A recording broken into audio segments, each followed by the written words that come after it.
This week's story is dark, folks, specifically concerning maternity and motherhood. Please exercise all due care you feel you need to.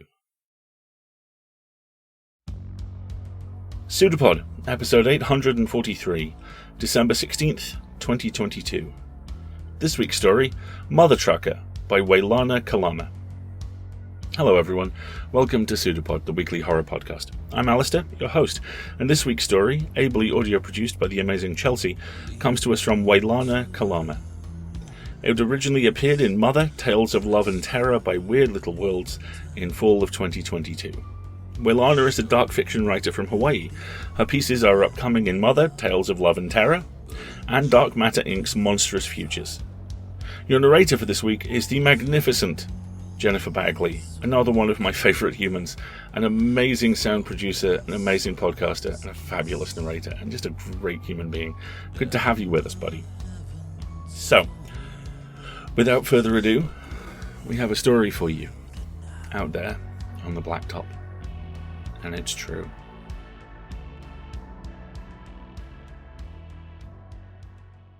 Mother Trucker by Wailana Kalama. Narrated by Jen Zink.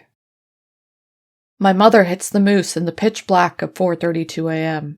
There's almost nothing to see, just a blur of limbs burnt sepia by the headlights of her truck. But it's the noise that really grinds its hooves in. A startling, thunderous clap that blooms from the moose's body into the hood, into the steering wheel, shaking the world around my mother with shocks and aftershocks, and all that metal and flesh that make up her and her truck absorb it like a dried-out towel. Picture this. A marmot peeks its head out from its den in a scree slide. It yawns away hibernation, yawns away slow breaths, wakes up in pillows of fat. A sleepy metabolism wheels into gear.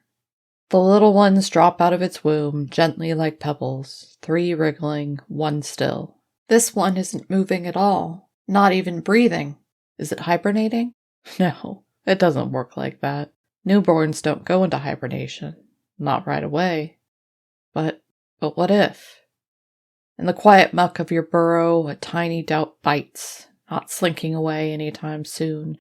You sniff the sour air. How can you be so sure? What do you do?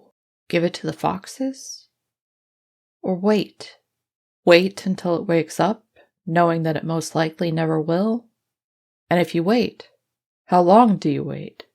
And worst of all, what if it's actually awake there in its dark, grimy corner, watching you with its beady mirror eyes, watching you waver, watching you hesitate? The day before she hits the moose, my mother is hugging the leeward side of the Rockies on the Alcon Highway in her 8-wheeler. Snow littering the filter strips turns into streams by mid-morning. A blaring sun fixed steadfast in the cold firmament.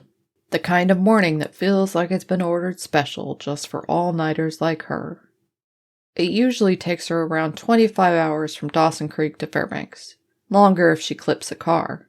And the way things are with her now, squeezed into a dreamlike feist by sun and sleeplessness, that's not so far-fetched. The tractor stinks of weeks of sweat and snow tracked in, long overdue for a vacuum.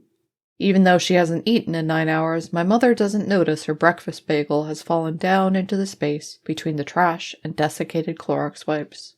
She's already been driving 2 days from down south, catching curl-legged naps on the bottom bunk behind her seat, like a sleeping badger. Yesterday, though, she had to push through all night to make it to Dawson Creek in time for the loading at dawn, kept awake by hot flashes and the caffeine pills she'd slipped into the glove compartment. She's exhausted by now. That kind of exhaustion you just can't shake. The kind that burrows in your pelvis, in vertebrae you never knew existed. And she still has a full day left to go.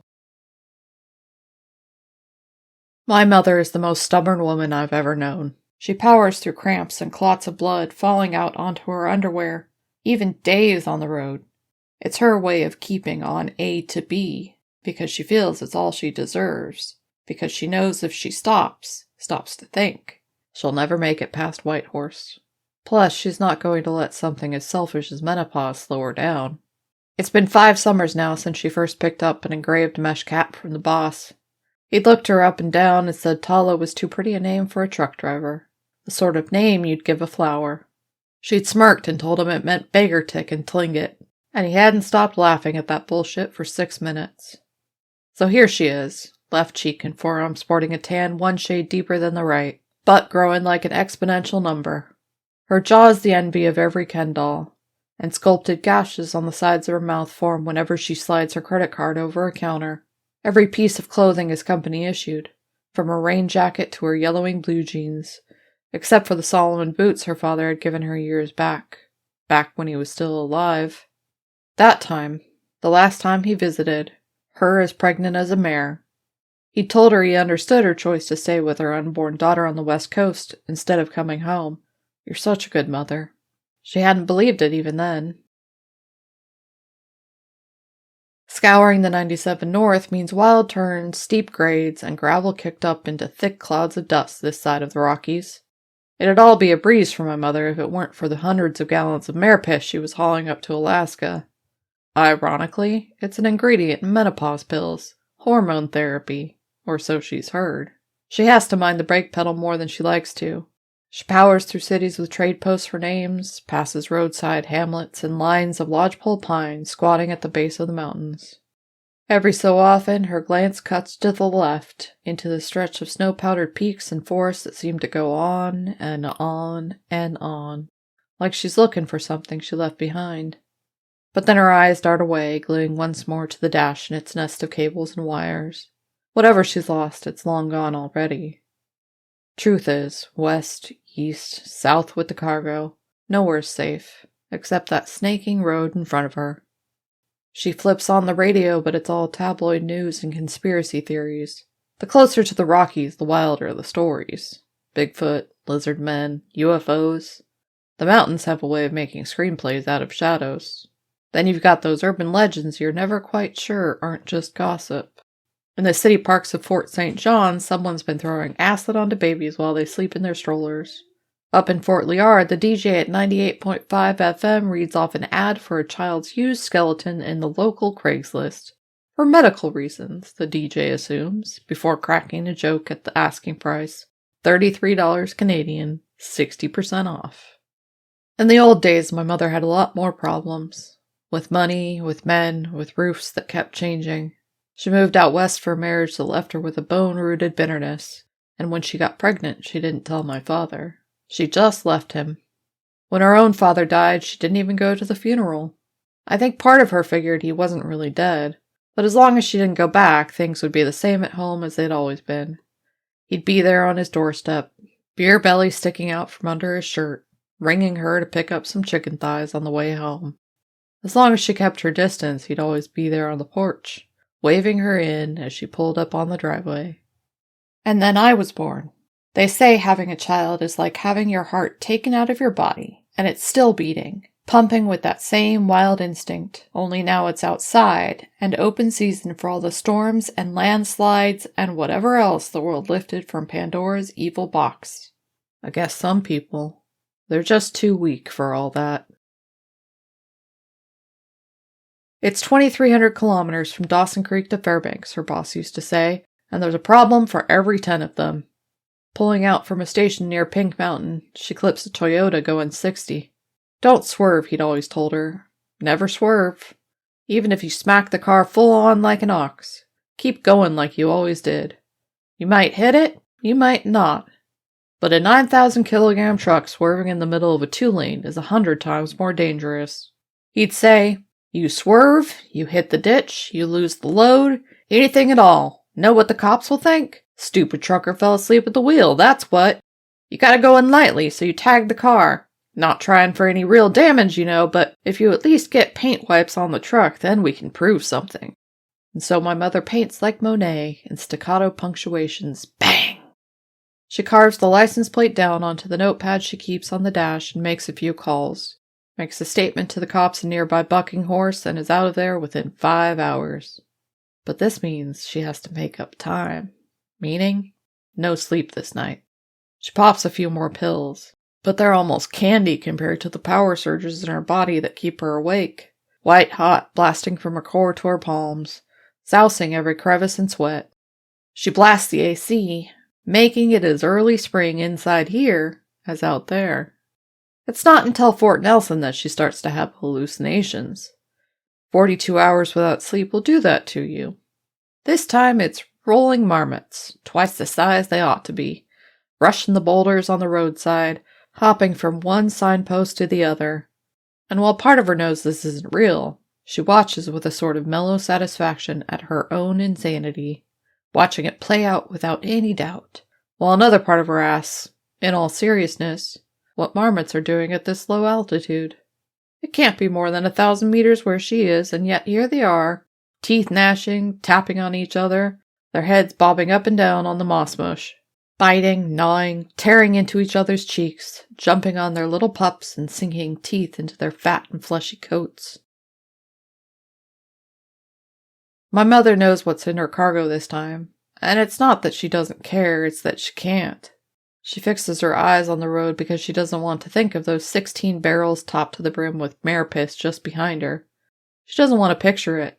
50 pregnant mares sardined in a warehouse, strapped to pumps and emptied of their piss, foals falling out and into the grinder. If they gave out awards for denial, she'd get a big trophy, the kind they give out at college football matches. But this isn't what makes her a villain, it's just the underline. One day, she promises herself, one day I'll drive it off a cliff, all 16 barrels and me. Close to midnight, she stops to refuel at a gas bar off of Muncho Lake, the name Yukon Motel blaring at her in yellow lights. Fluorescents light up roadside signs that promise better days she'll never have. Kaskatinaw Curved Bridge, 2 kilometers ahead. RV park, vacancy. Muncho Tackle and Bait. The exhaustion's driving a wedge into her skull, so once she's all filled up, she leans back a moment to catch a break. That's when she hears the wail. It sounds almost exactly like a baby crying. My mother tenses up like a bullet about to fire, grips the steering wheel. Doesn't want to move at first, just wishes it would stop. The wailing goes on, a stuck record, hoarse, like it's sick or something. And with each second it seems to be getting closer and closer. So my mother straightens up and peers out the window. Standing below on the other side of the glass and lit up by fluorescence is a woman with wild, wiry curls. Her red mouth dilated into a rectangle, pain and saliva dripping from it like a running faucet. She keeps wailing, shrill like a baby, even as my mother locks eyes with her. Her eyebrows droop downward, eyelids swollen with salt water. She's crying, only it's more like a caricature of crying, like you might see in a school play, with a desperate blush to her cheeks. This doesn't go well with my mother. She jerks the truck door open, smacking the woman full in the teeth, her head and blood flying back in an apostrophe. She pummels into the woman, punching and slapping at her face, breasts and forearms where the woman tries to defend herself. "Shut up!" My mother screams at her, her throat rusty. "Shut up! Shut up! Shut up! Shut up!" All the while, the woman keeps wailing and wailing out of her bloody hole, hiccuping from time to time, wanting a blanket, wanting a teat, wanting just please to be safe and secure and far from harm. And my mother, she stands there full of heat, full of rage. "What the fuck are you doing?" A man in a baseball cap and red parka faces her square. He's in my mother's bubble as quick as a boxer, shoving her shoulder hard. "Don't touch her! What the hell is wrong with you?" He picks up the wailing woman by her armpits and glares at my mother like she's something inhuman, like I expect anyone would, and slowly it dawns on her that she would too. My mother slinks back into her truck while the bloody woman wails, quieter now, and yanks the stick shift bigger than her arm. She floors the gas as quickly as she can, back to the shelter of the highway. My mother left me to die in the forest off the Alcan when I was 2 months old. It was raining in big dunks, like it always does that time of year in the Yukon. I was with her, in blankets and listening to rustles in the bushes, feeling her all around me, her whispers and coos, her inky hair falling over my face. And then I wasn't. Then I was all alone. I remember spruce trees making a crown in the night sky, and me flinging out cries into the darkness, shrieking at it, blaming the rain with all the raging fury of an infant, compounding the biting wind, the damp leaves, the woman I'd clung to for 11 months, into one absolute emotion. and I screeched my lungs out. That was before I tasted wet dirt in my mouth, before my fists dug into the earth, squeezing, feeling the heat of the earth, something stirring in the soil. This is the part where I explain why my mother did what she did, how she felt torn and battered, cornered by isolation and grief, how she didn't really want to, but felt she had to, how she had no one left in the world and couldn't take care of me, and didn't want me to suffer how she'd suffered, and I was better off gone and buried. This is the part where I lie. She forgot where she left me.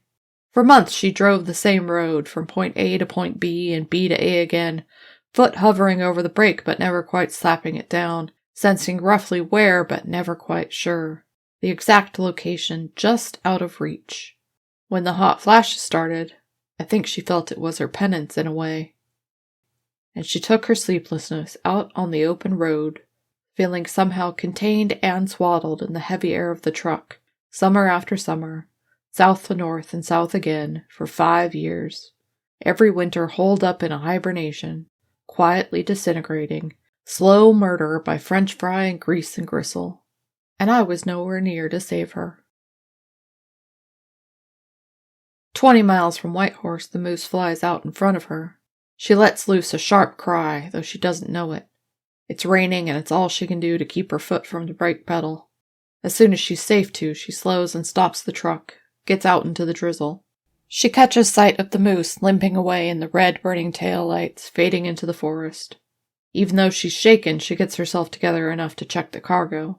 In the back, the 16 humongous barrels of mare piss stand at attention. The memory of the moose's wail draws whorls on her eardrums.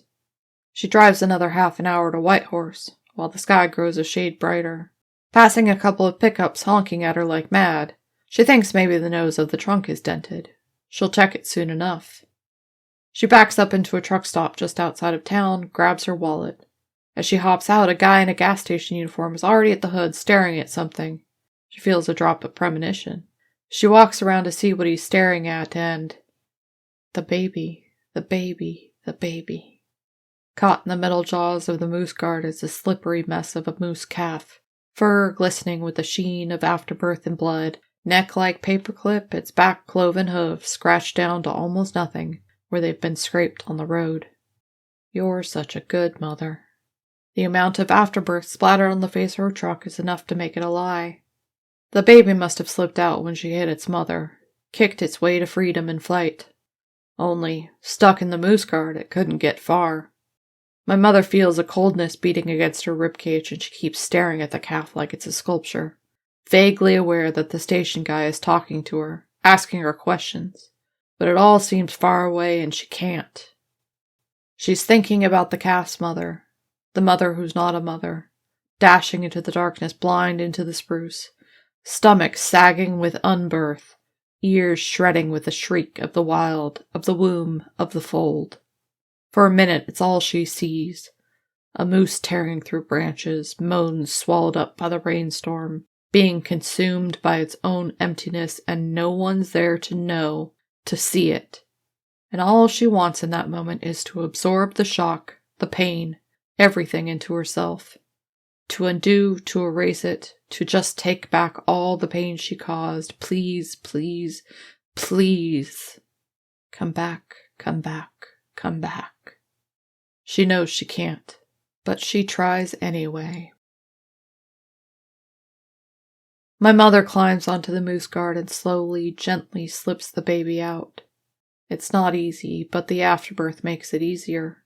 The gas station attendant is still talking to her, but she can't hear him. The blood and who knows what else paints her clothes, smelling like sour earth and musk and new life. She places the baby down on the pavement, covers it with her oversized jacket. Then she climbs back into her truck and screeches due south. She drives back to the spot where she thinks she hit the moose. She parks the truck at the 20-mile mark, taps the emergency lights on, and against all reason dashes out into the rain, fumbling to zip up her hoodie, flipping up the hood over her head. She searches for minutes, hours, she doesn't know how long. Boots stamping through a labyrinth of black spruce and trembling aspen, the rain pelting her outstretched arms just a breath away from freezing. She knows it's here, eyes peeled for a boulder in the shape of a hand. She hates herself for forgetting it, but that's not what's important right now. She finds it. She chose the stone, no taller than her hips, because it made her think of a palm outstretched, sheltering the clay beneath it. This way it didn't feel quite like abandonment, more like a handing off. And there I am, sleeping, not a day older than when she left me there 5 years ago. My nose blushing with snot, tufts of wet hair plastered to my head, still wrapped in the blanket, in the same folds her fingers remember making. My mother is crying, wailing with guilt and self-pity and regret. She keeps saying, "Sorry, I'm so sorry," gripping my arms, and it's her cold nose burying into my tiny self that makes me thrust my legs against her cheek. Now it's my turn to scream. I scream because I'm cold. I scream because I'm hungry. I scream because my mother left me all alone. I scream because I was somewhere else, somewhere below, safe and deep inside, and now I'm in the rain, and there's so much noise, so much noise. My mother pulls off the blanket, and out around my flailing limbs comes tumbling dirt, twigs, and the ruins of a mouse nest. She brushes my naked body clean and clasps me in her zipped hoodie, starts laughing, still crying, and it's in the tightness that finally calms me down. I should have been dead, chilled to the bone, eaten by lynxes, but I wasn't. I was waiting, not breathing, and I saw the endless twists and turns of worms in the hollows of my armpit, my gums, my ear canals. The aspen leaves turning green, gold, green again, gold again, green again, and no one. I saw it all. She never wonders where I was, even though it's been years since. I think she's afraid to ask, to question her luck. As for me, because I never forgave her, not really, or because I was too long there in the deep below the mulch, I don't think all of me came back to her that drizzly morning, because she never chucked those 16 barrels of mare piss and herself down a cliff.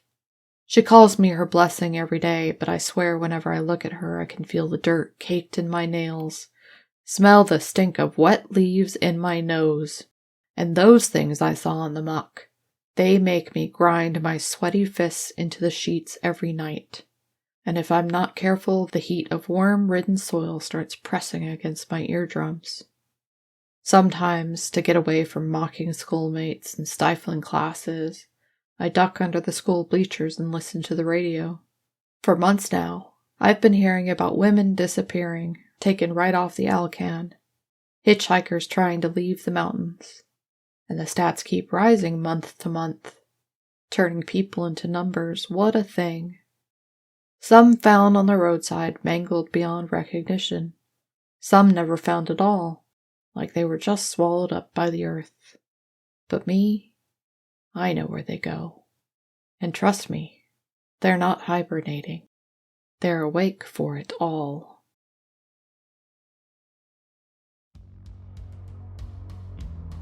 I love my job. The language I find, the lines that pop and spark in my head for years, it's amazing, and this story has one of them. The mountains have a way of making screenplays out of shadows. The stories we tell ourselves, and the stories our worst angels whisper to us. Screenplays out of shadows. The first keep us close to the fire, the second whisper about what's waiting for us if we just step away. The story is both penance and penitent, monster and victim.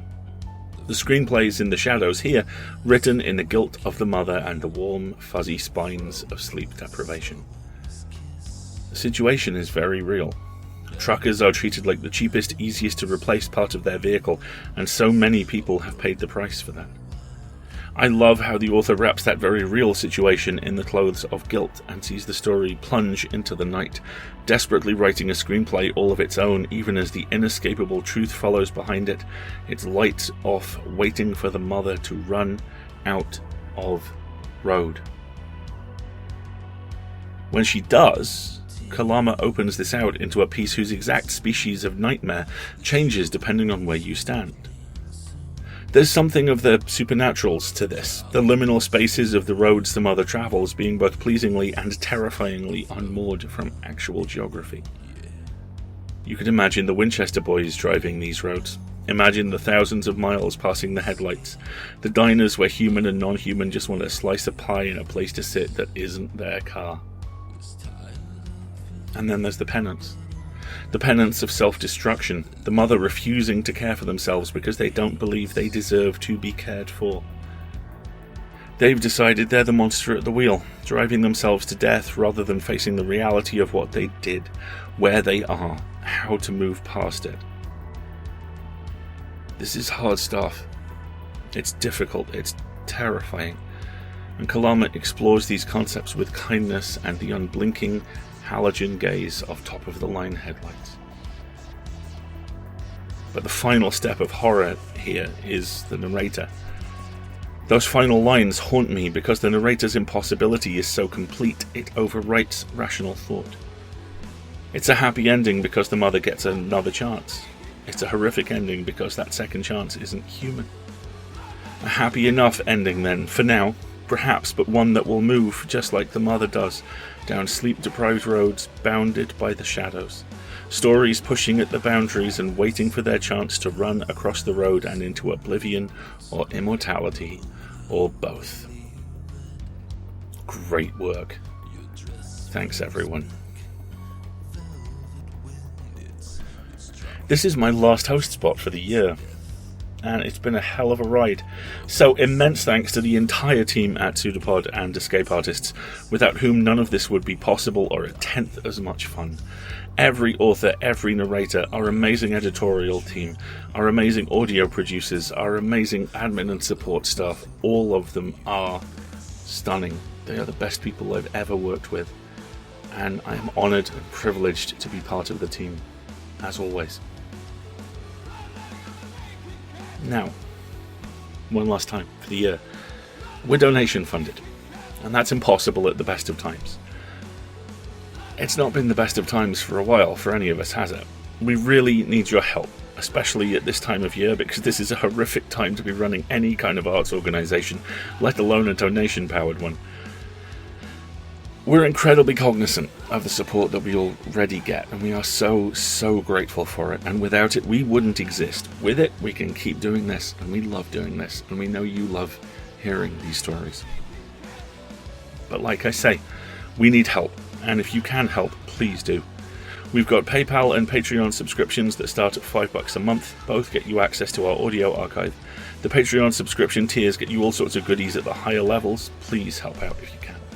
It's always needed. We also understand that a lot of people can't help financially. Times are very tough right now. If that's you, that's fine.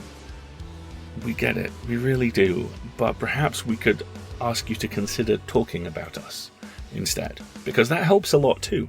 If you liked an episode, please link to it, or blog about it, or leave a review on your podcatcher of choice. It all helps, and with your help, we can keep doing this. And this, best segue so far, has been a production of Escape Artists Incorporated and released under a Creative Commons Attribution Non-Commercial No Derivatives license. It'll be the same next time when we present a gothic duo. The Oval Portrait is by Edgar Allan Poe, and Not More Lovely Than Full of Glee is by Leanna Renee Heaver. Chelsea's on production, Sean is hosting. Nice to see you on this side of the mic, buddy. Looking forward to hearing this. And Wayne Johnson and Martin Amkreutz are reading. Check it out. I leave you for this week and this year with this quote from Saint Bernard by Lincoln. Make me love myself so that I might love you. Keep your headlights on, folks. We're almost home. Have a fantastic festive season if you celebrate, folks. If you don't, just have a fantastic week. I really hope the end of the year and the start of the next one brings you everything you wish for. We all deserve it. Thank you so much for spending your time with us, and I will see you in 2023. Have fun.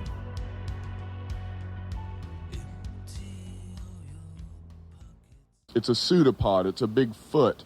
It's all about podcasts these days.